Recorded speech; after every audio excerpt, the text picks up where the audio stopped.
Дорогие соотечественники, все те, кто живет и работает за рубежом, мы проводим второй форум Мекендештер. Первый прошел в 2012 году.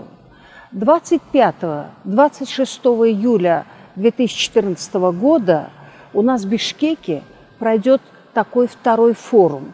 Это наша попытка каким-то образом привлечь внимание, пытливые умы наших соотечественников к тому, чтобы поднимать нашу Родину, поднимать и встраивать ее в мировую струю. Обещаю вам, что разговор будет насыщенный, разговор вас заинтересует. Но мы хотим от вас услышать много идей, много предложений. В этой связи мы хотели бы, чтобы вы начали быстрее регистрироваться, писать нам блоги, работать вместе с нами в подготовке этого форума. Заходите на наш сайт mekendeshter.org.